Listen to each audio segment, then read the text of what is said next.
यीशु मसीह के नाम में आप सबों की सलामती हो।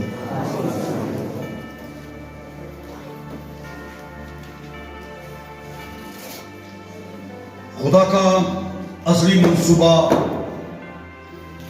बनी हुए इंसान को निजात देना है। आमीन। यीशु के जमीन पर आने का ये मकसद था, उसके तजस्सुम का ये मकसद था कि वो अपने लोगों को क्या करे जी, उनके गुनाहों से निजात। निजात के तीन बुनियादी पहलू हैं। मेरी बातों को जरा गौर से सुने। जैसे आप मेरी बातों को ध्यान से सुनेंगे, कलाम की जो समझ है वो आप में बढ़ना शुरू हो जाएगी। मैंने बताया खुदा का मकसद बनी हुए इंसान को निजात देना है। आमीन। और वो निजात क्यों देना चाहता है? इसलिए कि वो किसी की हलाकत नहीं चाहता। और निजात का ये काम उसने अपने बेटे यीशु मसीह के वसीला से किया। आमीन। निजात को सही तरह से जानने के लिए हम तीन बुनियादी बातों को सही तरह से सीखते हैं। और उसमें सबसे पहली बात बे इल्जाम ठहराया जाना। दूसरी बात नया मखलूक होना। तीसरी बात पाकीज़गी। ये एक ही निजात के तीन बुनियादी पहलू हैं जी। आमीन। और हम देखते हैं उसने किस तरह हमें बेइल्जाम ठहराया है अपने बेटे यीशु के कफारे के सबब से। आमीन। हमारे हर जुर्म की उसने कीमत अदा कर दी है अपनी कीमती लहू के वसीला से। आमीन। और इस तरह से जब हमारे गुनाहों की मुआफी हो गई है, कोई जुर्म हमारे खिलाफ नहीं रहा, तो फिर हम क्या मानते हैं? बेइल्जाम। जिस शख्स को यह समझ मिल गई है कि कोई गुनाह मेरे ज़िम्मे नहीं रहा, क्योंकि सलीब पर मेरा अदालत की फैसला हो चुका है, वो हमेशा अपने आप को क्या समझता है जी? बेइल्जाम। और ये काम खुदा ने अपने बेटे यीशु के वसीला से किया है। आमीन। जब बेइल्जाम हो गए, फिर नया मखलूक बनना भी बहुत जरूरी है। यदि कफारा तो सारे जहान का हो गया, जो कोई कफारे पर ईमान लाता है वो ये इकरार भी करता है कि मुझे मुआफी मिल गई है, और वो ये भी इकरार करता है कोई गुनाह मेरे ज़िम्मे नहीं रहा। वो सच्चे दिल से खुदा के बेटे यीशु को कबूल करके नए सिरे से पैदा होता है। आमीन। और वो जो नए सिरे से पैदा होता है वो नया मखलूक है। निजात को जानने के लिए इन तीन बातों पर बड़े ध्यान से गौर करनी पड़ेगी। पहली बात बेइल्जाम ठहराया जाना। दूसरी बात नया मखलूक होना, नए सिरे से पैदा होना, यानी खुदा से पैदा होना। और तीसरी बात यह है जी पाकीज़गी। आमीन। पाकीज़गी के बारे में जो चीजें हमें दरकार हैं, पाकीज़गी को कमाल तक पहुंचाने के लिए जो जो कुछ चाहिए, उसमें सबसे पहली बात हमने सीखी कलामे खुदा। आमीन जी। कि कलामे खुदा जो दो धरी तलवार बन के हमारे बंद बंद गुदे गुदे को जुदा करके गुजर जाता है और दिल के ख्यालों और इरादों को जांचता है, हमारे कलमे के साथ बैठकर हमारे अंदर क्या करता है जी? काट करना शुरू करता है। सोचों को, नकमी सोचों को काटता है, गलत ख्यालात को काटता है, और इस तरह से दो दरी तलवार बन के गना को काट काट के हमारी जिंदगी से क्या करता है जी, जुदा करता है। और इस तरह से एक ईमान लाने वाला जो नया मखलूक है वो पाक बनता जाता है। और फिर दूसरी बात इत्मीनान बताया। इत्मीनान हमारे दिल और ख्यालों को क्या करता है, मसीह सुबह महफूज रखता है। न कमे ख्यालात को कलाम खुदा काट के अलग करता है, लेकिन जो पाक ख्याल हैं उनको वो इत्मीनान जो है हमारे अंदर कायम रखता है।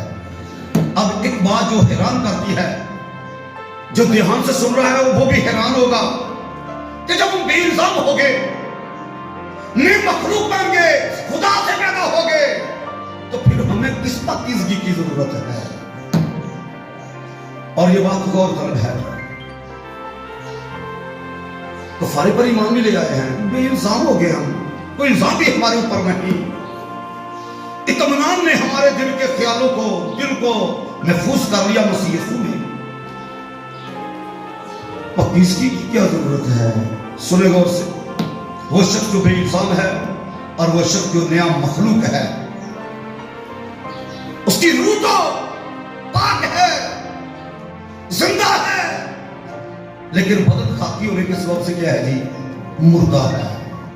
इसलिए वो जो बेइल्जाम है, वो जो नया मखलूक है, उसके अंदर हर रोज एक जंग चलती रहती है। और वो जंग कौन सी है? रूह और बदन की। आमीन। अब जैसे जैसे एक बेइल्जाम शख्स, एक नया मखलूक इस जंग को, इस लड़ाई को लड़ता रहता है, इसी तरह से वो इस बदन पर गालिब रहता है। आमीन।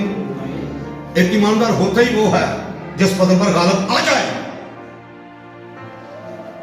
इसलिए याद रखें, बेइल्जाम होने के बाद नजात के जो तीन बुनियादी पहलू हैं, बेइल्जाम ठहराया जाना, नया मखलूक होना और पाकीज़गी के अंदर होना, ये सच बेइल्जाम हो गए। और ये भी सच है कि हम नए मखलूक हैं, लेकिन नया मखलूक जो है वो रूह के एतबार से है। आमीन।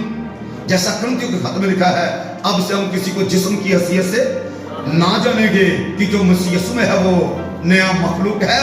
पुरानी चीजें जाती रही और देखो वो नई हो गई। नए मखलूक के अंदर रूहानी एतबार से हर चीज नई हो गई है, लेकिन उसका बदन जो है गुनाह के एतबार से क्या है जी, मुर्दा है। क्योंकि आदम की नाफरमानी के बायस ये जमीन क्या हो गई जी, लानती हो गई। और जब तक एक ईमानदार इस लानती मिट्टी को पहने रहेगा, इसमें से खराबियां उठती रहेगी। लेकिन खुदा उनकी शुक्रगुजारी करते हैं कि उसने मेरे रूह के मुताबिक चलना सिखाया है, ताकि बदन पर गालिब आए और पाकीज़गी को कमाल करें। आमीन।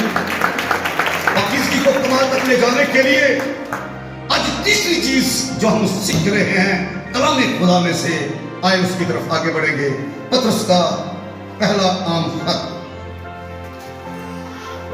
उसका पहला बाब, उसकी 22वीं आयत से, बल्कि 22वीं एक आयत आपके लिए पढ़ूंगा। यहां पर सुनेगा उसे लिखा है, क्योंकि तुमने आगे के लिखे दी हक की ताबेदारी से अपने दिलों को पाक किया है, जिससे भाइयों की बेरिया मोहब्बत पैदा हुई। इसलिए दिलो जान से आपस में बहुत मोहब्बत रखो। सो कलामी हक के पढ़े जाने पर खुदा की बरकत हो। क्योंकि तुमने हक की क्या की है, ताबेदारी से, हक की ताबेदारी से अपने दिलों को क्या किया है, पाक किया है। हक की ताबेदारी करके दिलों को पाक किया है। इसका मतलब यह हो गया कि नाफरमानी करके हम दिलों को क्या कर बैठते हैं जी, नापाक। हक की ताबेदारी करके दिलों को क्या किया है, बोलो ना जी मेरे साथ, पाक किया है। क्या करके? हक की ताबेदारी। तो नाफरमानी से क्या होता है, नापाकी। बताना चाहता हूं, आदम ने खुदा की बात को रद्द करके जब शैतान की बात को मान लिया, उस वक्त से शैतान बुरे ख्यालों को, बुरी सोचों को आपके अंदर ठहरा ठहरा के उसने इंसान को गंदगी का ढेर बना दिया है। ऐसी गंदगी से निकलने के लिए उसे किस चीज की जरूरत है जी? पाकीज़गी की। तो पाकीज़गी को हासिल करने के लिए सबसे पहले हमने कौन सी बात सीखी? कलामे खुदा। उसके बाद खुदा का इत्मीनान। और आज तीसरी बात कौन सी सीख रहे हैं? खुदा की ताबेदारी। जब तक आदम और हवा ताबेदारी के अंदर थे, बोलो जी किस हालत में थे? पाकीज़गी की हालत में थे, पाक हालत में थे। जैसे ही नाफरमानी आ गई, पाकीज़गी जाती रही और इंसान नापाक से नापाक होता गया, गंदगी का ढेर बन गया। याद रखिए, जो ताबेदारी के अमल से निकल जाता है, गंदगी का ढेर बनना शुरू हो जाता है। ऐसी हालत से निकलने के लिए ताबेदारी, हक की ताबेदारी बहुत ही, हक की ताबेदारी करने से पाकीज़गी मिलती है। इसलिए जरूरी है हक को क्या किया जाए जी? माना जाए। हक की ताबेदारी। नाफरमानी नापाकी पैदा करती है, पर ताबेदारी पाकीज़गी को जिंदगी में लाती है। क्योंकि तुमने क्या लिखा जी? हक की ताबेदारी से अपने दिलों को पाक किया है। ये ऐसे ही पाक नहीं हो गए, हक की ताबेदारी की गई है। और अगर हक की ताबेदारी में रहोगे, पाकीज़गी हर रोज आपकी जिंदगी में बढ़ती जाएगी। पाकीज़गी कहां तक पहुंचेगी? कमाल तक।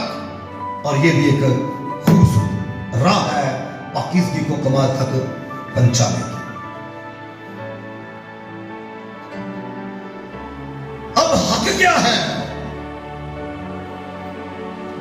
और गौर से सुने, किस तरह से आपने हक की ताबेदारी की, किस तरह से दिलों को पाक किया है। हक के बारे में ज्यादा लंबी बातें नहीं, बहुत ही शॉर्ट बातें, लेकिन क्योंकि आपको जल्दी समझ मिल जाएगी इसलिए मैं इसे शॉर्ट कर रहा हूं। सुने गौर से। सबसे पहली बात लिखा है, जो हक ताला के पर्दा में रहता है। खुदा बाप को हक ताला कहा गया है। सबसे बड़ा हक खुदा ताला है। आमीन।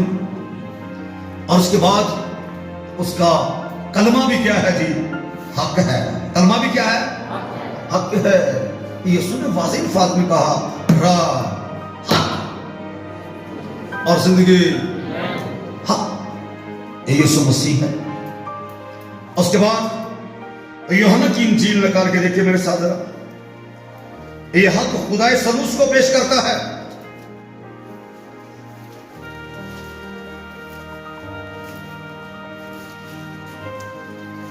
बल्कि पहले ये 15वें बाब को देखिए जी। यूहन्ना की मार्फत लिखी गई इंजील, उसका 15वां बाब,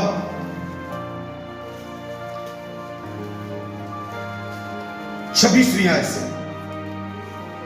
यहां पर लिखा है, लेकिन जब वो मददगार आएगा जिसको मैं तुम्हारे पास बाप की तरफ से भेजूंगा, यानी रूहे हक जो बाप से सादर होता है, तो वो मेरी गवाही देगा। ये कौन कह रहा है? यीशु मसीह। जब रूहे हक आएगा, जो किससे सादर होता है? हक ताला से सादर होता है, जो बाप से सादर होता है। रूहे हक आएगा किसकी गवाही देगा बोलो ना जी? यीशु मसीह की। यीशु मसीह क्या है? हक है, राह, हक और जिंदगी। मैं हूं, यीशु हक है, तो वो हक की गवाही देगा। रूह कुदस भी क्या करेगा? हक की गवाही देगा। तो रूह कुदस क्या है? हक है। और यहां पर उसके बारे में लिखा है रूह हक। इसके लिए बहुत से हवाले आपको मिल जाएंगे। ये 14वें बाब के अंदर भी लिखा हुआ है जी, 16वीं आयत में लिखा है, और मैं बाप से दरखास्त करूंगा तो वो तुम्हें दूसरा मददगार बख्शेगा कि अब तक तुम्हारे साथ रहे। यानी रूह हक जिसे दुनिया हासिल नहीं कर सकती, क्योंकि ना उसे देखती ना जानती है। तुम उसे जानते हो क्योंकि वो तुम्हारे साथ रहता है और तुम्हारे अंदर होगा। रूह हक। सो रूह हक का जिक्र 12 जगहों पर किया गया, और ये आप 16वें बाब में भी देख सकते हैं। 13वीं आयत में लिखा, लेकिन जब वो यानी रूह हक आएगा तो तुमको तमाम सच्चाई की राह दिखाएगा, इसलिए कि वो अपनी तरफ से कुछ ना कहेगा, लेकिन जो कुछ सुनेगा वही कहेगा, और तुम्हें आइंदा की खबरें देगा। अपनी तरफ से कुछ ना कहेगा, और रूह हक आएगा और हक की गवाही देगा। जो कुछ हक कहता है वही वो कहेगा। तो ये खुदाई सलूस को जाहिर करता है, जो रूह हक बाप से सादर होता है और हक की गवाही देता है। आमीन। इसका मतलब है बाप और बेटे और रूह कुदस की ताबेदारी जो है वो दिनों को क्या करती है जी? पाक करती है, और इनकी जो नाफरमानी है वो दिनों को नापाक कर देती है। खुदाई सलूस से बरात 3 खुदा नहीं, एक खुदा है। आमीन। और ये बेशतर कई बार आप सुन चुके हैं, क्योंकि उनकी जात क्या है जी? एक है, असल एक है, जोहर एक है, इख्तियार एक है। इसलिए 3 खुदा नहीं, खुदा एक है, क्योंकि रूह एक है, खुदा एक है। हम एक खुदा के मानने वाले, जिसे खुदाई सलूस कहते हैं, यानी बाप, बेटा और रूह कुदस, तीनों क्या है जी? हक। तीनों हक हैं। इसलिए यहां पर जो आपके लिए पढ़ा गया है, पतरस के खात्मे से पहला पतरस पहला बाब उसकी 22वीं आयत, जो कि तुमने आगे क्या लिखा जी? हक की ताबेदारी से। हक से मुराद क्या है जी? यानी खुदा बाप, खुदा बेटा और खुदा रूह कुदस हक है। इसलिए हक की ताबेदारी दिलों को क्या करती है बोलो जी? पाक करती है। इसलिए खुदा बाप की मानना, उसके बेटे यीशु की मानना, रूह कुदस की मानना जो बाप से सादर होता है, उस कलमे की मानना जो बाप में से निकलकर मुजस्सम हुआ है, अपने दिलों को क्या करना है जी? ऊंची आवाज में जरा बोले, क्या करना है दिलों को? पाक करना है। तो आप इस साल इस काम को कसरत से कर रहे हैं। आमीन। उसकी वजह क्योंकि आपको पाकीज़गी को कहां तक लेके जा रहे हैं? कमाल तक। पाकीज़गी को कमाल तक ले जाने के लिए जो जो कुछ दरकार है वो सबको मांगना है, वो सब कुछ करना है। छोटी मोटी पाकीज़गी की तो बात हो ही नहीं रही।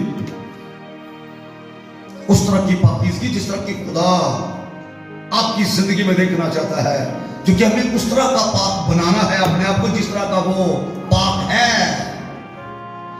जिस तरह बाप पाक है उसी तरह उसका बेटा भी पाक है, और इस तरह जो बेटे को मानते हैं वो भी अपने आप को क्या करेंगे जी?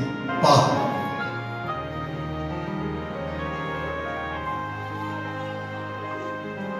फिर उसकी ताबेदारी करना शुरू करें, कसरत से ताबेदारी को अमल में लाएं। जो कुछ खुदा का कलाम कहता है वो काम मुश्किल है या आसान है? बोलो ना जी, हक की क्या करनी है? बहुत चीजें ऐसी हैं जो मुश्किल भी लगती हैं, लेकिन क्या करना है? हक की ताबेदारी।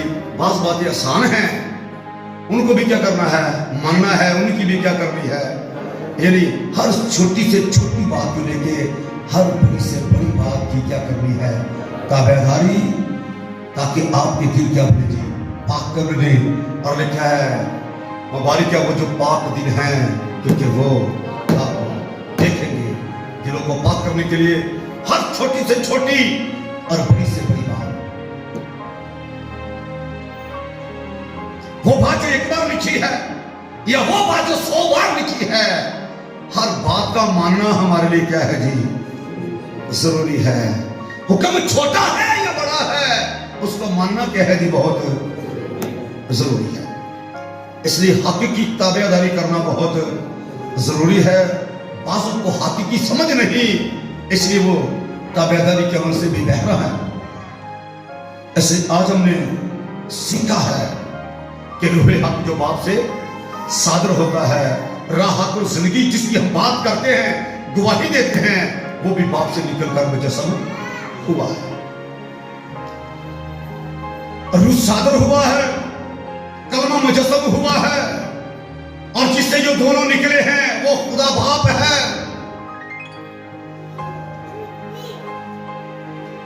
एक ही दरिया से निकलने वाली 2 नहरें, बोले जी, अलग अलग भी हो सकती हैं और उनको एक भी कहा जा सकता है। कहा जा सकता है कि नहीं?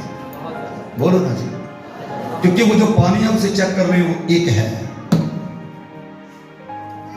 एक ही दरिया से निकलने वाली 2 नहरें, उनको अलग अलग भी बोला जा सकता है और उनको दरिया भी कहा जा सकता है, क्योंकि उसी दरिया से वो निकल रही हैं।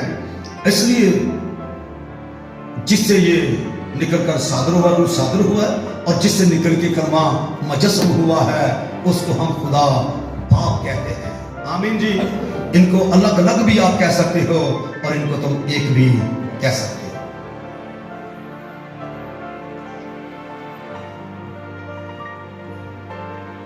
लेकिन जो अगली बात है वो ये है, जब तुमने हक की ताबेदारी से क्या किया जी?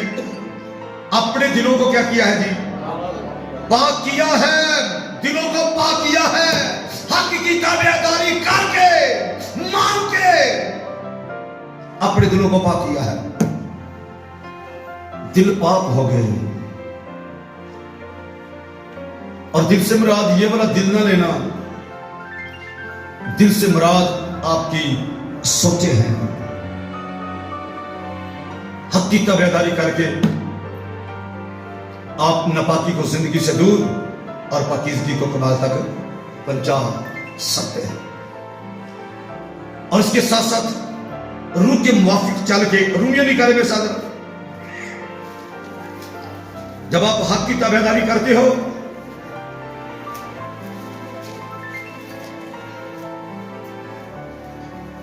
आप जिस्म पर गालिब आते हो। छठे बात की खेलनी है,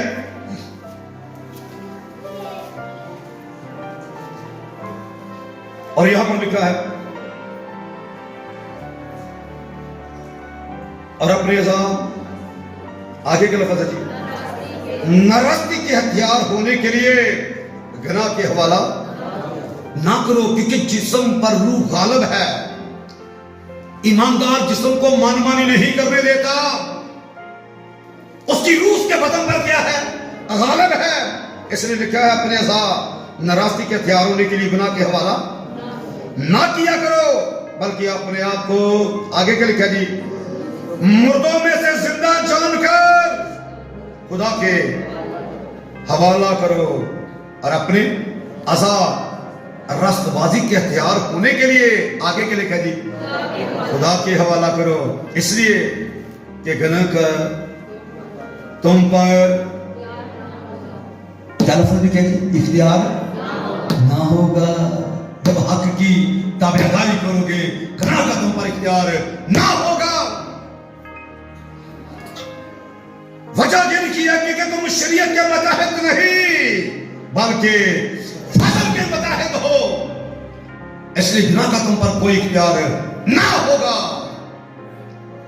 जब गुनाह अंदर ना रहेगा, गुनाह का कोई इख्तियार तुम पर ना रहेगा, बल्कि हकीकी क्या करोगे, ताबेदारी करोगे, तो अपने दिलों को क्या करोगे जी, पाक करोगे।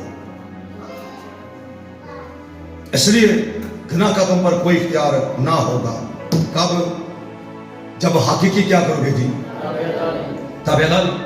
अब पहले इंसान को देख ले, वो कैसे नापाक हुआ था। वो नमूना है हमारे लिए कि वो कैसे नापाक हुआ, नाफरमानी करके नापाक हो गया।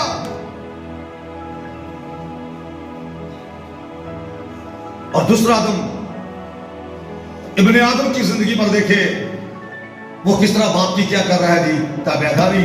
और वो भी हमारे लिए क्या बन गया जी, नमूना बन गया।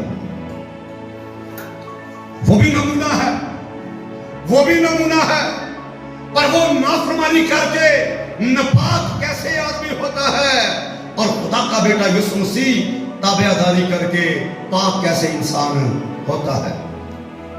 यीशु की जिंदगी पर गौर करें और अपने अज़ाब नाराजगी के तैयार होने के लिए गुनाह के हवाला ना किया करो, बल्कि अपने आप को मुर्दों में से जिंदा जानकर खुदा के हवाले करो जी। और अपने अज़ाब रास्तबाजी के तैयार होने के लिए खुदा के हवाला करो, इसलिए कि गुनाह का तुम पर इख्तियार ना होगा। फिर कोई ये ना कहेगा जिस नेकी का मैं इरादा करता हूं वो मुझसे नहीं होती, और जिस बदी के बारे में नहीं सोचता वो मुझसे हो जाती है, क्योंकि गुनाह का आप पर कोई इख्तियार ना होगा। और आगे वजह बता दी गई है, क्योंकि तुम शरीयत के मुताबिक नहीं बल्कि फजल के मुताबिक। आमीन। इसलिए यहां पर जो बातें लिखी हैं इन पर जरा तवज्जो करो, गौर से तवज्जो करो। पहला पत्रस पहले बाब की 22वीं आयत, क्योंकि तुमने क्या किया जी, हक की। बाइबल मुकद्दस बड़ी पड़ी है ऐसे लोगों के लिए। पुराने हक को पढ़ते हैं तो खुदा ने मूसा को यह कहा, 2 पहाड़ों पर लोगों को खड़ा कर दिया गया, ये काम करोगे तो लानत मिलेगी, ये काम करोगे तो बरकत मिल जाएगी। और उससे पीछे चले जाओ तो अदम में चले जाओगे, तो अदम में जाओगे तो वहां पर भी आप देखोगे नेकोबात की पहचान का दरख्त और हयात का दरख्त, वहां पर भी 2 राहें हैं। जब नए अदम में आओगे तो यहां पर भी एक रास्ता सुकड़ा है और एक रास्ता कशादा है। तो बाइबल भरी पड़ी है ऐसी मिसालों से। सुकड़े राह पर चलोगे तो उसका आखिर क्या है जी, हमेशा की जिंदगी है। अगर कशादा राह पर चलोगे तो उसका आखिर क्या है जी, आग और गंधक से जलने वाली चीज यानी मौत है। इसलिए लिखा है, क्योंकि तुमने क्या किया जी, हकीकी ताबेदारी से अपने दिलों को पाक किया है, आपने कलाम खुदा को कबूल किया है। आमीन। सच्चे दिल से तौबा करके बपतिस्मा लिया है और रूह कुदस को इनाम में हासिल किया है। और ये सब कुछ कैसे हुआ है, हकीकी ताबेदारी से अपने दिलों को आपने क्या किया है जी, पाक किया है। आगे क्या लिखा है, जिससे, अब अगली बात को समझिए, जिससे भाइयों की बेरिया मोहब्बत क्या हुई जी, पैदा हुई। एक मोहब्बत अगापे है, वो खुदा की मोहब्बत है, और एक ब्रादराना उल्फत, जिसके लिए यूनानी लफ्ज फिलडेल्फिया है, जिसका मतलब ब्रादराना उल्फत है।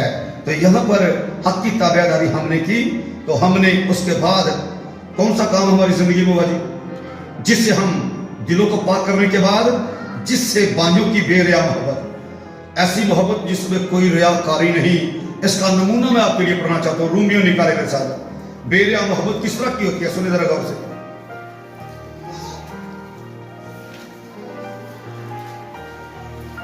बारहवां बाब, बहुत अच्छी तरबियत यहां पर की गई है, और तरबियत की बातें यहां पर लिखी हैं, बाद में घरों में जरूर आप पढ़ना। ये 12वां बाब और उसकी 9वीं आयत में आपके लिए पढ़ूंगा, सिर्फ एक आयत पढ़ दूंगा, बाकी आप घरों में जरूर पढ़ना। यहां पर लिखा है मोहब्बत किस तरह की हो जी, बेरिया हो।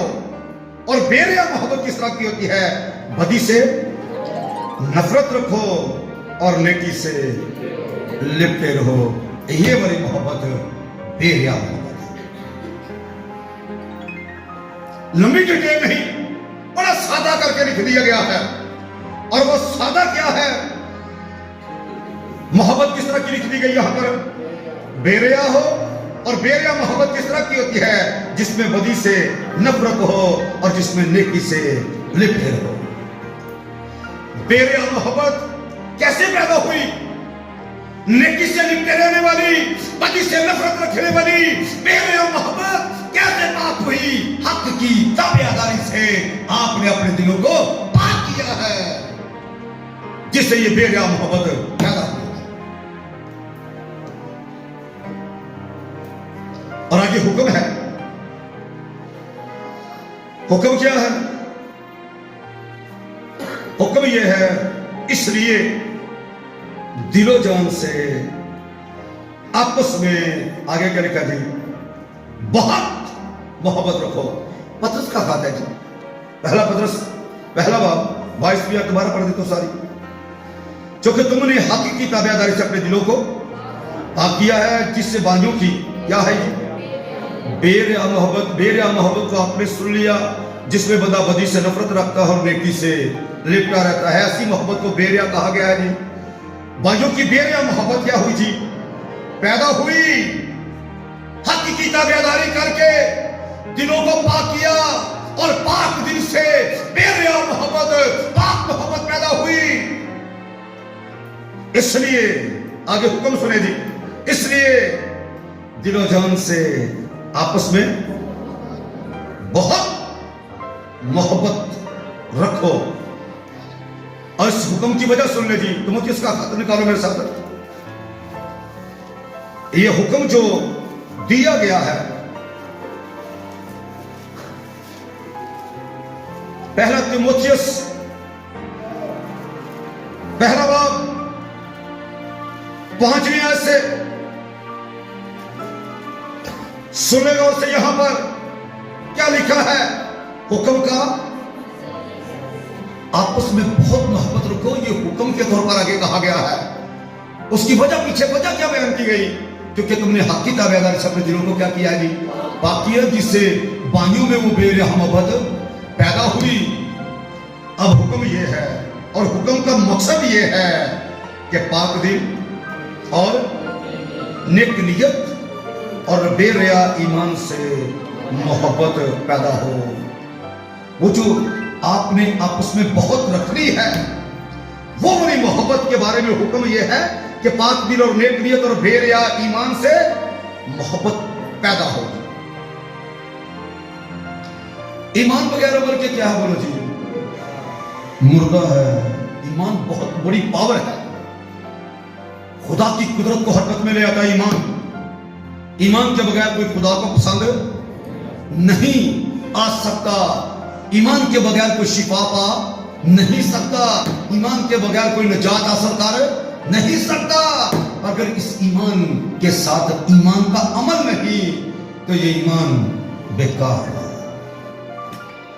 इसी तरह यहां पर भी बहुत बड़ी सोच दी गई है, और वो सोच ये है कि हुक्म का मकसद ये है कि पाक दिल और नेक नियत और बेरिया ईमान, आगे क्या लिखा कि ईमान से वो मोहब्बत जिसका यहां जिक्र किया गया है, जो आपस में आपने बहुत रखनी है, जो हक की ताबेदारी करने से आपको हासिल हुई है, जो बहुत रखनी है आपस में भाइयों को, वो मोहब्बत जो है ईमान से पैदा हो। ईमान से पैदा, वो ईमान जो बगैर अमल के क्या है, मुर्दा है। जो ईमान के अमल से पैदा हो, क्योंकि ऐसी मोहब्बत जो बगैर ईमान के, या ऐसा ईमान जो बगैर मोहब्बत के हो, कोई असर नहीं रखता जी। मैं ईमानदार और बंदे बंदे से झगड़ा, गाली गलौज और ऐसे काम जो खुदा को पसंद नहीं, जिसमें बदी से कोई नफरत नहीं, जिसमें नेकी से कोई लिपटना नहीं।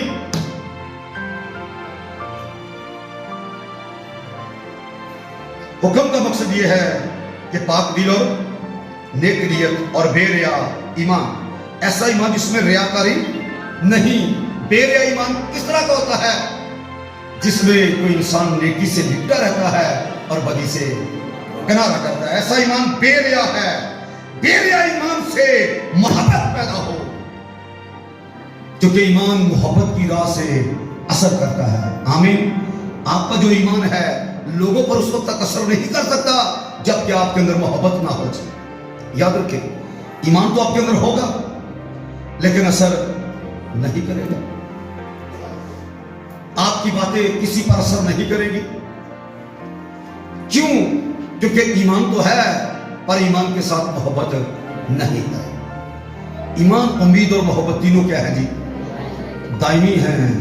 और ऐसे शख्स के बारे में क्या है, अगर उसके अंदर ऐसा ईमान हो कि पहाड़ों को हटा दे, सुने गौर से, पहाड़ों को हटाने वाला ईमान हो, और अगर मोहब्बत ना हो, ऐसा शख्स किस तरह का है?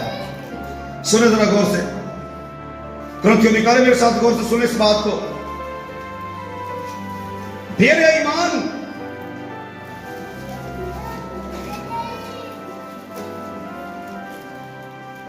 से मोहब्बत पैदा हो।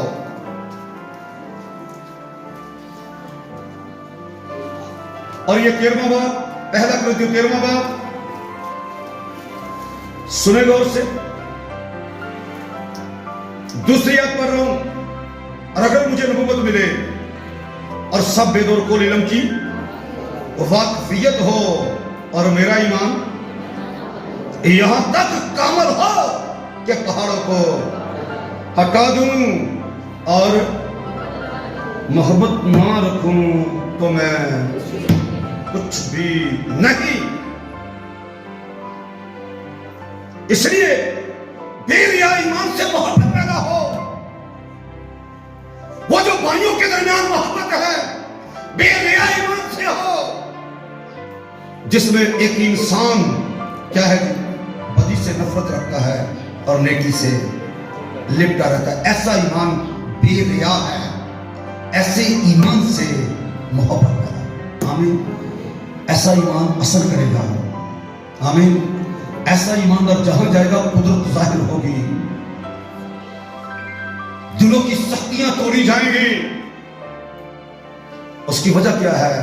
क्योंकि ईमान मोहब्बत की राह से क्या करता है जी? असर करता है। और ये ग्रंथ के खत के अंदर वाज़ेह अल्फाज में लिखा हुआ है, ईमान जो मोहब्बत की राह से क्या करता है? असर करता है। इसलिए 5वीं आयत में, पहला तीमुथियुस पहला बाब 5वीं आयत, हुक्म का मकसद ये है कि पाक दिल और नेक नियत और बेरिया ईमान से मोहब्बत पैदा हो। उस मोहब्बत को आपस में बढ़ाता जाओ। आमीन। वापस पत्रस के खत में आए, सुने गौर से, पहला पत्रस पहला बाब 22वीं आयत, जो कि तुमने हक की ताबेदारी से क्या किया जी? अपने दिलों को पाक किया है, जिससे भाइयों की बेरिया मोहब्बत पैदा हुई। उस दिल से जो हक की ताबेदारी करके पाक किया है, उस दिल से क्या हुआ जी? भाइयों की बेरिया मोहब्बत पैदा हुई। हुक्म यह है, इसलिए दिलो जान से आपस में क्या करो जी? बहुत मोहब्बत रखो। ऐसी मोहब्बत जो ईमान से, बेरिया ईमान से पैदा होती है। आमीन जी। इस तरह आप देखना हर रोज पाकीज़गी आपकी जिंदगी में क्या होगी? बढ़ती जाएगी, बल्कि बड़ी जल्दी आप पाकीज़गी को कमाल कर लेंगे। हक की ताबेदारी बहुत बड़ा अमल है। नाफरमानी गंदगी का ढेर बना देती है। हक की ताबेदारी दिलों को पाक करती है, और जब दिल पाक होते हैं तो फिर भाइयों के लिए बेरिया मोहब्बत पैदा होती है। आमीन। वो जो बेरिया मोहब्बत पैदा हुई है, आपस में बहुत रखो। ऐसे दोबारा जरा सुन ले,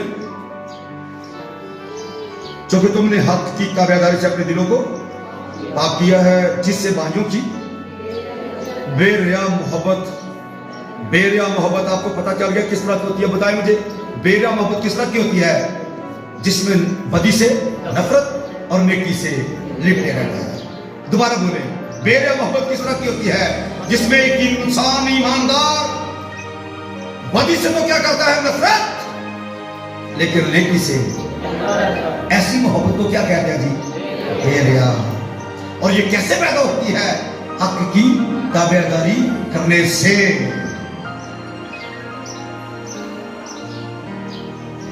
पैदा हो गई तो हुक्म मिल गया, इसलिए क्योंकि बेरिया मोहब्बत पैदा हुई है, इसलिए दिलो जान से आपस में क्या करो जी? बहुत मोहब्बत। इसलिए दिलो जान से आपस में बहुत मोहब्बत रखो। ऐसी मोहब्बत रखो जो ईमान से पैदा होती है। आमीन जी। बगैर ईमान की जो मोहब्बत है उसका यहां पर जिक्र नहीं, उस मोहब्बत का जिक्र है जो ईमान से पैदा होती है और ईमान की राह से असर करती है। खुदा इस्लाम की वसीला से